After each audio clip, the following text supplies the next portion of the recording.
Assalamualaikum warahmatullahi wabarakatuh. Senang sekali pagi ini saya Zaki Yusuf hadir untuk Anda di www.moveonlineradio.com. Untuk Anda pagi ini di Move Radio ada topik menarik dan penting. Anda yang sudah follow Instagramnya Move Radio, Anda nanti bisa lihat seperti apa dan siapa narasumber saya. Saya kali ini langsung dari Hotel Grand Central Premier yang ada di Jalan Merak Jingga. Anda juga bisa follow nanti Instagramnya untuk mengetahui informasi lebih lanjut tentang Hotel Grand Central Premier yang ada di Jalan Merak Jingga. Baik, pagi ini topiknya adalah wartawan resmi, pilar etika fakta dan tanggung jawab publik. Sebelum saya memperkenalkan siapa narasumber saya pagi hari ini di Move Radio dan yang menyaksikan kita langsung dari channel YouTube Move Radio Official, perlu ketahui bahwasanya peran jurnalis ya di publik ini memang sangat penting, mencakup memang beberapa aspek. Salah satunya memang jurnalis diharapkan bisa menjadi penyampai informasi, bertugas menyampaikan informasi yang akurat tentunya, sekaligus juga bisa menjadi pengawas kekuasaan yang berperan sebagai pengawas pemerintah, lembaga publik dan swasta. Dan yang paling terpenting juga jurnalis sendiri adalah salah satu bentuk media yang bisa melakukan pembentukan opini publik melalui editorial, artikel opini atau juga liputan jurnalis tertentu dan juga sebagai penjaga nilai dan juga etika sosial. Sepertinya pagi hari ini cukup pantas dan wajar yang saya ajak pagi hari ini berbicara bersama kita adalah Abang Haji Faryanda Putra Sinik SE, beliau selaku Ketua PWI Sumatera Utara dan juga Ketua SPS Sumatera Utara. Selamat pagi Bang Nanda. Assalamualaikum warahmatullahi wabarakatuh. Waalaikumsalam Selamat pagi, salam sejahtera dan salam sehat bagi kita semua. Oke, pagi ini kita udah ganggu waktunya Bang Nanda, mungkin akrabnya dipanggil Bang Nanda kali Bang Faryanda ya. Tahu? Oh, iya, soalnya banyak juga teman yang kenal seperti dengan Bang, oh ini kecil, sepertinya Bang Nanda gitu ya. Itu. Baik, Bang Nanda, kalau kita buat topik pagi hari ini berbicara masalah wartawan resmi. Apa sebagai pembuka dari Bang Nanda pagi ini? Jadi abang membuka dulu tentang apa tugas wartawan, apa tugas jurnalis. Ya. Wartawan itu memiliki tanggung jawab besar dalam menyampaikan informasi yang akurat, berimbang dan bertanggung jawab kepada publik. Mereka tidak hanya bertugas menyampaikan berita, tapi juga menjadi penghubung antara peristiwa dan pemahaman masyarakat terhadap peristiwa tersebut. Sehingga wartawan resmi berbeda dengan penyebar informasi biasa. Seperti pengguna media sosial atau konten kreator yang tidak selalu terikat pada kaidah jurnalistik. Seseorang wartawan resmi bekerja berdasarkan prinsip profesionalisme yang diatur oleh undang-undang pers dan kode etik jurnalistik. Serta diawasi oleh lembaga seperti Dewan Pers. Oleh karena itu, mereka memiliki tanggung jawab bukan hanya kepada masyarakat saja, tapi juga pada Dewan Pers.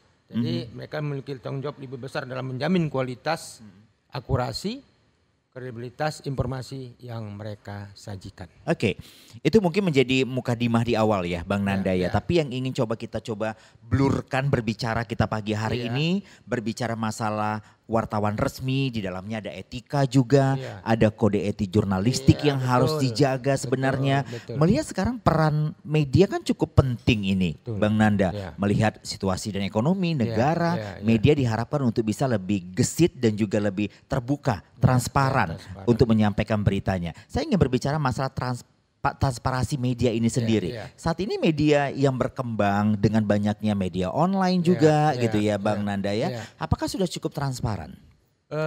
Sebenarnya kita membagi media itu ada 3. Ya kan? Jadi jangan semua disamakan. Ada orang gara-gara kesalahan satu media, semua media disamakan. Disamaratakan. Jangan. Media itu terbagi 3 menurut abang ya. Pertama, yang terverifikasi Dewan Pers, terdaftar dan terverifikasi Dewan Pers dan berbadan hukum. Kedua, berbadan hukum. 3, tidak berbadan hukum dan belum terverifikasi atau terdaftar di Dewan Pers.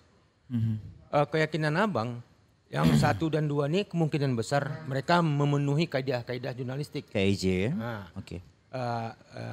Atau memenuhi EKJ. KIJ, kode etik jurnalistik. Kemudian yang biasanya yang membuat recok ini, yang ketiga ini. Ini yang bikin ricuh ya, Nah, bikin biasanya ribut di mana-mana biasanya gitu ini ya. munculnya ketika ada pilkada, Oke. Mhm. ya kan? Ada pileg, itu kan ada pemilu. Ini muncul nih yang nomor 3 nih. Oke. Nah, karena sangat mudah sekarang membuat website. Iya, iya, iya. Modalnya dikit aja kan. Iya, iya. Kalau nggak salah 1.250.000 atau 1 Udah jadi. Udah jadi. Mhm. Kemudian dikelola sama orang yang belum memiliki sertifikat uji kompetensi wartawan. Mhm. Itu penting. Adinda Jaki kalau ingin dinyatakan sebagai seorang wartawan profesional harus melewati itu. Proses-proses itu Ada ya, proses. Bang ya. Ketika regulasi dipermudah, tentunya kami Dewan Pers membuat aturan baru, ya kan? Nah, bagaimana seseorang wartawan dinyatakan wartawan yang profesional? Profesional. Harus mengikuti uji kompetensi wartawan. Wartawan. Nah, itu ada lembaga resminya, salah satunya PWI, kan gitu. Dr. Supomo, ada berapa lembaga lah yang memang dibolehkan Dewan Pers untuk Dan dinyatakan resmi. Resmi untuk pengujinya, kan gitu, lembaga pengujinya. Kemudian ada 3 tingkatan sertifikat itu kan, ada yang muda, madya, utama. Muda ini kan wartawan baru jadi wartawan kan, kemudian madya naik di atas kan, 3 utama. Utama ini kalau kami di PWI yang bisa menjadi pemimpin redaksi, yang bisa menjadi ketua PWI provinsi, yang bisa menjadi ketua PWI pusat, itu harus UKW utama, bersertifikat utama. Oke. Jadi semua ada aturan-aturan mainnya, ya kan? Penguji ini, Jaki, ini hebat-hebat. Abang lihat penguji yang abang tahu ya. Abang udah 4 tahun menjadi ketua PWI Sumatera Utara ini. Dia melihat orang tahu dia ini wartawan apa tidak. Jaki saya mau Jaki bilang sama abang mau ikut UKW. Iya. Si penguji itu udah tahu nanti Jaki ini memang wartawan apa tidak. Oke. Ada pertanyaan jebak-jebakan yang dibuatnya nanti. Contohnya coba sebut apa KIJ gitu. Kalau orang nggak mengerti kan orang KIJ. Padahal kalau di etik jurnalistik kan gampang sebenarnya kan. Atau undang-undang pers dipancingnya kan. Itu hal seperti ini kalau seorang wartawan pasti memahami. Oke. Nggak sulit. Tapi kalau dia nggak wartawan, karena ada di suatu tempat. Ini menarik ini abang ceritakan. Jadi suatu tempat ada seorang pejabat menitipkan keluarganya katanya atau temannya untuk diluluskan menjadi apa? Luluskan supaya kompeten ya kan sebagai UKW. Abang ini kan orangnya kan harus cross check informasi kan. Abang tanya sama kawan, sama anggota abang. Ini bapak itu nitip yang ini. Kalian tahu siapa nih? Tahu. Sapam di kantornya katanya. Sapam. Iya. Bayangkan itu. Saya bilang, bah. Jadi orang nggak tahu anak abang sendiri aja nggak lulus. 3 bulan abang nggak dicakapinya. Nggak lulus UKW tadi. Nggak lulus UKW 3 bulan abang nggak cakapinya. Asal ketemu bawa muka. Sakit kali hatinya. Bapaknya ketua PWI kalau aku nggak lulus katanya. Malu aku katanya gitu kan. Sama mamanya dibilangnya kan gitu. Dia kayak mana? Nggak bisa abang intervensi penguji. Ya harus lulus nggak bisa. Memang betul-betul menguji itu dia tuh betul-betul nggak peduli dia. Jadi abang bilang sama anak abang kalau kamu mau lulus nanti 6 bulan lagi belajarlah. Betul dia belajar. Dan lulus. Oke. Nilainya bagus. Nah sebenarnya kalau dari Bang Nanda tadi bercerita bahwasanya nggak mudah untuk menjadi seorang wartawan profesional, ada proses. Akhirnya Bang Nanda memberikan 3 kategori ya. Iya, 3 kategori jenis media tadi. Nah saat ini yang abang pernah dengar atau juga isu yang beredar, abang sebagai ketua Persatuan Wartawan Indonesia Sumatera Utara. Betul. Resah juga nggak sih dengan hal-hal seperti ini yang akhirnya menjadi viral begitu? Jadi gini, abang nggak bisa juga menyatakan itu resah. Karena orang mungkin sulit mencari makan. Oke. Kan sulit ekonomi. Jadi pernah juga abang berdebat dengan salah satu gubernur dulu. Berdebat abang. Kenapa yang istilahnya yang wartawan yang nggak jelas, label tapi tetap dibantunya. Iya. Akibatnya si wartawan itu merasa ini kan Mendapatkan tempat nih, gitu ya. enak nih katanya Iya, gitu. iya. Tapi itulah dia bicara hati. Mhm. Ketika dia bicara hati, abang nggak bisa ngomong. Oke. Udahlah biarlah kita bantu sedikit. Tapi akibatnya kan dia jadinya Terbiasa. itulah dia. Jadi Pak kalau bisa yang Bapak rangkul ini wartawan yang betul-betul lah. Betul. Kan gitu. Udahlah katanya. Tengok dia bolak-balik ya kan. Iba juga hati aku nih. Itulah akibatnya.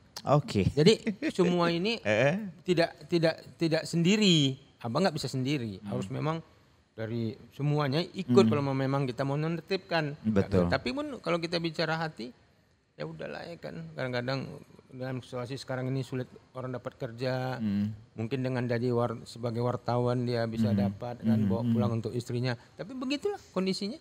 Oke. Di antara profesional dan situasi seperti ini kan. Jadi